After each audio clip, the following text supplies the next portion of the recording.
Hello, my name is Matthew, and I work with my partners Jonathan and Logan to try and bring you this presentation on cybersecurity, why it's important, and how statistics play a role. So, the first aspect, what is cybersecurity? Well, cybersecurity is the securing of data and information online. It operates on 3 levels: personal, national, and global. The personal is your own individual information, such as credit card info, as well as your private emails and details, that sort of thing. National, same thing, only with companies and governments. They have to deal with much larger numbers of accounts in terms of money, as well as employee info. So they have to deal with a little bit more, but also to deal with stuff like denial of service attacks. And global, we have many countries in this day and age trying to steal each other's national secrets via the internet. It's an increasingly hot field. So there's sort of this cycle of 3 things in cybersecurity. First is preventing attacks, engineering countermeasures to try and make sure that attacks don't happen in the first place. Now, eventually those always fail, so then you have to deal with detection methods. So those try and figure out, once something's gotten through your protective measures, where does it come from, what did it damage, what did it take? And responding. This is tracking down the person who hacked you, publicizing information of how the hack was done so that other people can know how to defend themselves against it, and engineering new countermeasures, which brings us back to the prevention stage. So, what does it mean to be a cybersecurity expert? Well, cybersecurity has to deal with some very unique challenges, such as the hackers are secret. They're criminals. They aren't just going to tell you what they're doing or how they're doing it. So, getting data on them is very difficult. Second is social engineering. Now, unlike many other areas of engineering, the human aspect is very, very serious here. In fact, it's the weakest link, as with almost any system. Humans are a lot easier to bully up years, and phishing and spear phishing attacks target people rather than machines. It's very difficult to engineer digital countermeasures to that. Last but not least, there's zero-day exploits. These are previously unknown vulnerabilities that hackers discover before the developer does to patch them out. Hackers can have a window of like up to 7 days, sometimes longer, to take advantage of these exploits before they are patched.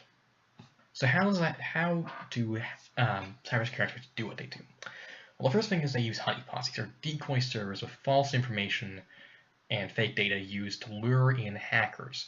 The hackers break into the server, and from there, the security experts figure out, well, where did the hack come from, how was it done, what were they after? And they can use that data to try and better engineer countermeasures. Second is this red team, blue team dynamic. The blue team is the classic firewall engineers, so the guys trying to put in defensive measures. The red team, on the other hand, has a somewhat more glamorous job. They have to think like a hacker and try and break into the system. And once they do, eventually, they tell the blue team, okay, this is where your vulnerability is, this is what you should do to fix it. And the blue team figures it out. The red team's entire job can be summed up as penetration testing, breaking into systems to reveal flaws. If you've ever heard of white hat hackers, that's what they do. They break into systems to reveal flaws.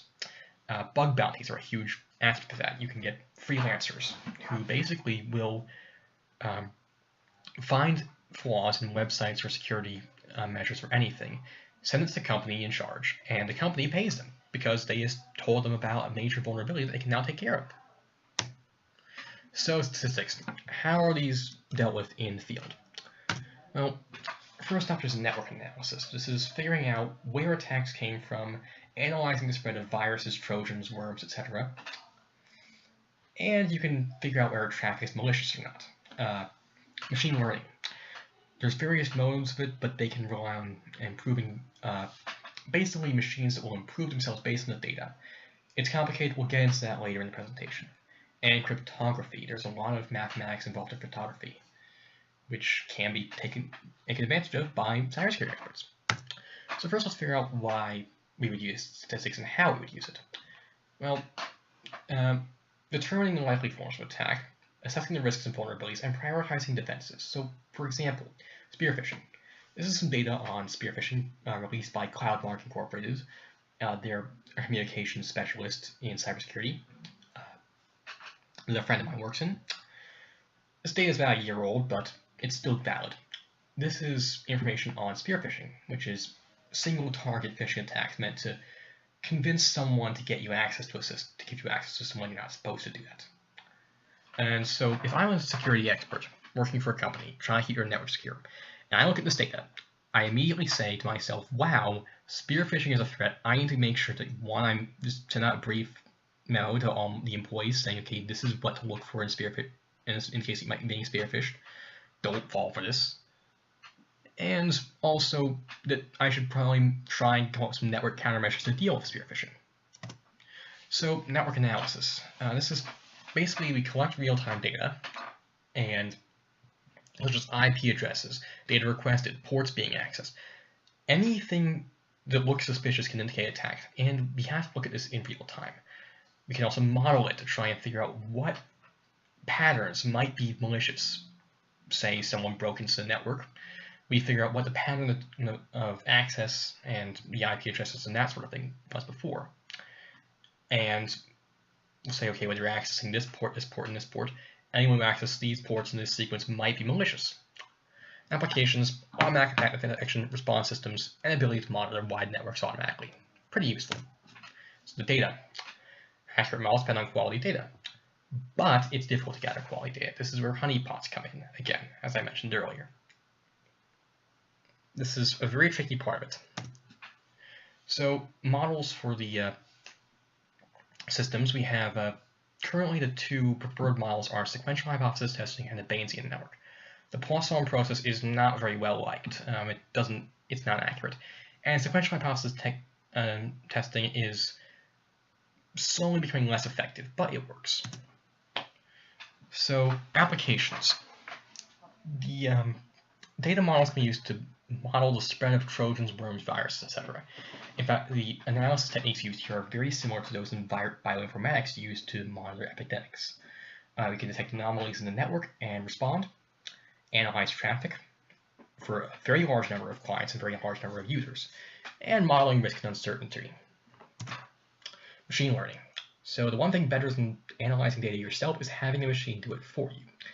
The basis of this entire field is to try and create new firewalls and new security software that will adapt itself to threats on the fly. So let's say that a company has been infiltrated with malware. The system detects the malware, quarantines it, and now it also learns what to look for in future. So next time something like this happens, it can quarantine it faster. Now cryptography. You can use histograms of a language to try and break encryption schemes. Not as effective as it used to be, like I said, but it is still useful. Google Translate is using some of this stuff. So, for example, this is a Caesar cipher. It's a very simple cipher encryption method, but we have different letters occur at different frequencies in the language, and by matching up those letters to their frequencies, you can try and figure out which letter in the cipher matches up to which letter in the actual message. So, grand challenges. There's 14 or so grand challenges set out by the National Academy of Engineering. We focus directly on security cyberspace. Fairly simple, straightforward, but there's other aspects to it, such as preventing nuclear terror. There's a lot of technologies that can be taken advantage of in terms of nuclear terror, particularly in the cyberspace aspect. Hackers can cause problems for nuclear power plants in particular. The nuclear arsenal is relatively secure, comparatively speaking. So cyber aspects are trying to create more protocols to try and keep hackers from tampering with nuclear power plants. Sorry. When a system interfaces with the internet, it becomes vulnerable. So what we do is we air gap it. This is an example of what it looks like. So level 4 is the control system. It can communicate, it sends data to level 3, but level 3 cannot send data back. This is basically just a simple method of, from level 1 to level 2, the local area networks, you can't access the actual controls. Simple. And there's obviously more complex aspects of this, but this is the simplest, most boiled down, and most effective solution. So, conclusions, hacking affects us all. It's a perpetual arms race. Our cybersecurity experts are trying to figure out what hackers will do before they actually do it. There's a lot of risks, a lot of stuff out there that can be compromised through hacking, and cybersecurity experts are people who are going to rely on it to protect that. Our sources are in the video description. Thank you for watching. I hope this was informative.